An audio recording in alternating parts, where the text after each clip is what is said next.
नमस्कार, city today daily live news में आपका स्वागत है। समाचार में बात करें तो लवे जिहाद के मुद्दे पर विधायक गयाउद्दीन शेख ने विधानसभा के बीजेपी के सांप्रदायिक जहर उगलने के सामने मुंह तोड़ जवाब दिया गया। गयासुद्दीन भाई। माननीय अध्यक्ष श्री, माननीय मंत्री श्री गुजरात धर्म स्वतंत्र सुधारा विधेयक 2021 લઈને આવ્યા છે। એની પર હું મારા વિચારો રજૂ કરવા સન્માનનીય સભાગૃહ સમક્ષ ઉપસ્થિત થયો છું। માનનીય અધ્યક્ષ શ્રી, ભારતીય સંવિધાનના અનુચ્છેદ આર્ટિકલ 25 મુજબ નાગરિકે પોતાનો ધર્મ, મનગમતા ધર્મને માનવું, એનું પાલન કરવું, એની પર અમલ કરવો, એનો પ્રચાર પ્રસાર કરવો એનો આબાધિત અધિકાર છે। માનનીય અધ્યક્ષ શ્રી, જે રીતના 2003 ની અંદર પણ આ બિલ લઈને આવ્યા હતા, એની અંદર જોગવાઈ હતી કે કલેક્ટરની મંજૂરી લઈ અને તમે તમારો ધર્મ જે છે પરિવર્તન કરી શકો છો। આજની દ્રષ્ટિએ આપણી આઈપીસી કલમ હેઠળ ઘણી બધી આપણી પાસે સત્તાઓ છે કે જો કોઈની સાથે છલ થાય, કપટ થાય, છેતરપિંડી થાય તો એની સામે કાયદાકીય આપણે સખતમાં સખત કાર્યવાહી કરી શકીએ છીએ અને કાર્યવાહી કરવી પણ જોઈએ। હું એમાં સ્પષ્ટ માનું છું કે છલ કપટ થયું હોય તો એની સામે કારણ કોઈ પણ સભ્ય સમાજ એ વસ્તુને કદી પણ સ્વીકારે નહીં કે કોઈની સાથે છેતરપિંડી થાય। પરંતુ માનનીય અધ્યક્ષશ્રી, ફક્ત રાજકીય ઇરાદાઓ માટે, ફક્ત પોતાનો રાજકીય એજન્ડા પાર કરવા માટે અને લોકોની અંદર એક ધૃણાની ભાવના ઉભા થાય અને એ રીતનું જે રીતના માનનીય અધ્યક્ષશ્રી મંત્રી શ્રી પ્રદીપસિંહ જાડેજા સાહેબ પ્રવચન કરતા હતા, વારે ઘડી એક સમાજને અપમાનિત કરવાનું, વારે ઘડી જે બીજા લોકો ધારાસભ્યો જયારે ઉભા થાય અને એ જે રીતના સમાજને અપમાનિત કરવાનું એ શબ્દો કાઢી નાખવામાં આવે છે। તમે બીજી કોઈ રીતે બોલી શકો કેવું હોય તો? માનનીય અધ્યક્ષશ્રી, આલિયા માલિયા જેવા એક ને એક વસ્તુ 15 વર્ષથી મંત્રીશ્રી પાસેથી સાંભળું છું। 15 વર્ષ હવે તો સિનિયર થયા। તમે કોઈ કઈને આપી ના શકતા હો, કમસે કમ કડવા વેડ ના આપો। તમે પ્રેમ નથી આપી શકતા તો નફરત ના આપો।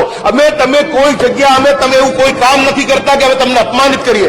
પરંતુ મારે જયારે આજે બિલ આવ્યું, પ્રદીપસિંહ જાડેજા કહેતા હતા કે આજે મારા માટે આ દિવસ બહુ મહત્વનો દિવસ છે। માનનીય અધ્યક્ષશ્રી, હું આજે જે રીતના સભ્યોનો વર્તાવ જોઈ રહ્યો છું, જે રીતના સભ્યોના વક્તવ્ય સાંભળી રહ્યો છું, મને એવું લાગે છે કે 14 વર્ષ પછી સૌથી શરમજનક દિવસ આજની ધારાસભા, આજની વિધાનસભા મારા માટે છે। માન્ય તો કોઈ મર્યાદા હોય, કોઈ સભ્યતા હોય, બોલો। અમે પોતે કહીએ છીએ કે છલ હોય, કપટ હોય, કોઈની સાથે છેતરપિંડી થતી હોય તો એની સામે પગલા લો, તમે ફાંસી સુધી ચડાવો। પરંતુ ફક્ત અને ફક્ત રાજકીય એજન્ડા ખાતર તમે મોંઘવારી કાબુ નથી કરી શકતા, તમે કોરોના કાબુ કરી નથી શકતા, તમે બેકારી કાબુ કરી નથી શકતા। ફક્ત અને ફક્ત હિન્દુ સમાજને ગુમરાહ કરવા માટેનો બિલ છે। હું માનું છું કે આનાથી વિશેષ કઈ નથી। માન્ય અધ્યક્ષશ્રી, કેરળ હાઈકોર્ટની વાત કરવામાં આવી કે કેરળ હાઈકોર્ટની અંદર લવ જિહાદના કિસ્સાની પર જે છે લગ્ન રદ કરવામાં આવ્યા। માન્ય અધ્યક્ષશ્રી, એ કેસ જયારે સુપ્રીમ કોર્ટમાં ગયું, સુપ્રીમ કોર્ટે એ લગ્નને કાયદેસર ઠરાવ્યા છે। એનઆઈએ ને તપાસ આપવામાં આવી। એનઆઈએ એજન્સી, નેશનલ જે એજન્સી છે એ કેન્દ્ર સરકાર સ્થિત એજન્સી છે, એ એજન્સીએ પર રિપોર્ટ આપ્યો કે લવ જિહાદ જેવું કાંઈ જ નથી। એનાથી વિશેષ કહું કે જયારે સંસદની અંદર એક સવાલ મૂકવામાં આવ્યો, ગૃહમંત્રી જે ભારતીય જનતા પાર્ટીના છે એમને પૂછવામાં આવ્યું કે લવ જિહાદના કેટલા કિસ્સા સામે આવ્યા, ત્યારે કેન્દ્રીય ગૃહમંત્રી કહે છે કે લવ જિહાદ જેવું કોઈ કિસ્સો ભારત દેશની અંદર નથી। માન્ય અધ્યક્ષશ્રી, દેશના ગૃહમંત્રી, રાજ્ય કક્ષાના ગૃહમંત્રી કેન્દ્રની સંસદની અંદર કહેતા હોય, એનઆઈએ જે એજન્સી છે એ કહેતી હોય તો હું માનું છું કે આનાથી વિશેષ હવે કોઈ બીજા સર્ટિફિકેટ લેવાની કોઈ જરૂર નથી। માન્ય અધ્યક્ષશ્રી, જેહાદનું મતલબ માન્ય અધ્યક્ષશ્રી, કહેતા હતા કે જેહાદ એટલે પ્રેમનું નામ છે જેહાદ, એનું નામ નથી જેહાદ। માન્ય અધ્યક્ષશ્રી, ઇસ્લામ ધર્મ, કુરાન પોતે કહે છે કે તમે કોઈની સાથે બળજબરીથી તમે એનો ધર્માંતર ના કરી શકો, એને તમે એની સાથે લઈ શકો, તમે તમારા ધર્મની અંદર સમાવેશ કરી શકો નહીં। માન્ય અધ્યક્ષશ્રી, પ્રેમ, આ 2.5 અક્ષરનો જે પ્રેમ છે ને માન્ય અધ્યક્ષશ્રી, એ પ્રેમ એક અહેસાસ છે અને એ અહેસાસ અને એના વાળા ક્યાં ક્યાં જઈને રખે છે અને ક્યાં કોને ઘાયલ કરે છે કોઈને ખબર પડતી નથી। માન્ય અધ્યક્ષશ્રી, કોઈ પ્રેમ કે કોઈ ધર્મ એકબીજાનો ધર્મ જોઈને થતો નથી। માન્ય અધ્યક્ષશ્રી, ઘણી બધી વાતો થઈ। લવ જિહાદના કિસ્સા તો માન્ય ગૃહમંત્રી કે ગુજરાતમાં કેટલા બન્યા છે? માન્ય અધ્યક્ષશ્રી, લગ્ન થાય છે, આંતરધર્મી લગ્ન થાય છે, બે બાજુ થાય છે માન્ય અધ્યક્ષશ્રી, એક બાજુ નથી થતા। માન્ય અધ્યક્ષશ્રી, ગુજરાતમાં ફક્ત છેલ્લા 1 વર્ષની અંદર 100 કરતા વધુ મુસ્લિમ છોકરીઓ હિન્દુ ધર્મ અખ્તિયાર કર્યો છે અને હિન્દુ ધર્મ ધારણ કરીને લગ્ન કર્યા છે। એના પુરાવા મારી પાસે છે, અત્યારે હું ગૃહમંત્રીને મોકલું છું। આ 100 લોકો જે લોકો રજીસ્ટર કર્યા છે એમના પોતાના લગ્ન, તો હિન્દુ સમાજ સાથે હિન્દુ સમાજના છોકરા સાથે લગ્ન કર્યા છે. હું આ પુરાવા છે એમને હાલ મોકલું છું. અને આ કિસ્સા આ વધારે સમયના નથી માન્ય અધ્યક્ષશ્રી, નહીં, એટલે ફક્ત 1 વર્ષના છે માન્ય અધ્યક્ષશ્રી, 1 વર્ષના. કાયદો જે છે એ છળ કપટથી છે. તો માન્ય આમાં અધ્યક્ષશ્રી, છળ કપટથી છે એવું કઈ છે? માન્ય અધ્યક્ષશ્રી, આ છળ કપટથી થયેલા છે. આ તો દરેક વસ્તુને દરેક બાબતને છળ કપટની અંદર સમાવેશ કરવું ફક્ત લોકોને ગુમરાહ કરવા માટેનો કાયદો છે. હું તો પહેલા જ મેં કીધું કે છલ કપટ કોઈને સ્વીકાર નથી, મને પણ સ્વીકાર્ય નથી. પરંતુ એ કહેવા માંગુ છું કે છલ કપટના નામે લોકોને ગુમરાહ કરવાનું બંધ કરે. લવ જિહાદની વાત કરો છો ને લવ જિહાદ તમે કાયદામાં તો કોઈ જગ્યાએ ઉલ્લેખ કરતા નથી. ફક્ત વાત કરવાના, ફક્ત રાજકીય ભાષણો કરવાના. અને માન્ય અધ્યક્ષશ્રી, આટલી નીચેના સ્તરે આ વિધાનસભા ગૃહની અંદર એવા શબ્દોનો પ્રયોગ થાય જેને જે મન ભાવે બોલે છે, જેને કોઈ જ્ઞાન નથી, કુરાન પર વાત કરે છે, જેને કોઈ જ્ઞાન નથી, જિહાદ પર વાત કરે છે, જેને કોઈ જ્ઞાન નથી, બીજી વાત કરે છે. પ્લીઝ, પોઈન્ટ ઓફ ઓર્ડર છે. આ વિધાનસભામાં માન્ય અધ્યક્ષશ્રી દ્વારા જે મને અનુમતિ આપવામાં આવી છે એ જ શબ્દોનો મેં ઉલ્લેખ કર્યો છે. એટલે મારા શબ્દોના સંદર્ભમાં એ કઈ ન કહી શકે. માન્ય અધ્યક્ષશ્રી, એક નહીં હું 1000 વાર કહું છું કે મુસ્તફા શા માટે મહેશ ઠાકોર બનીને લગ્ન કરે છે. મારો વાંધો આ છે માન્ય અધ્યક્ષશ્રી. અને માન્ય અધ્યક્ષશ્રી, આના નામે હિન્દુ દીકરીઓને આત્મહત્યા કરવી પડે આ હું હરગીજ ચલાવી લેવા માટે તૈયાર નથી માન્ય અધ્યક્ષ. માન્ય અધ્યક્ષશ્રી, મંત્રીશ્રી જોર જોરથી બોલવામાં માહેર છે.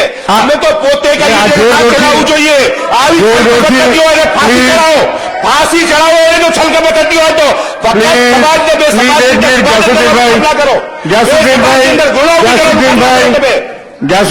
પ્લીઝ એક મિનિટ.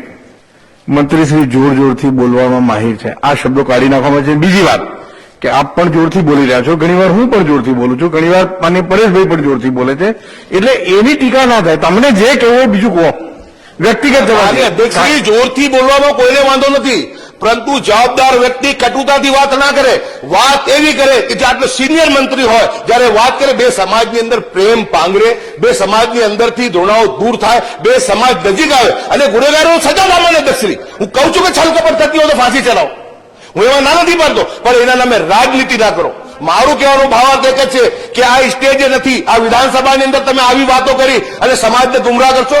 લોકો સમજી ચૂક્યા છે બહુ દિવસ આ પાપનો ઘોડો ચાલવાનો નથી, ફૂટવાનો છે માન્ય અધ્યક્ષશ્રી. હવે લોકોને બહુ ગુમરાહ કરી દીધા તમે.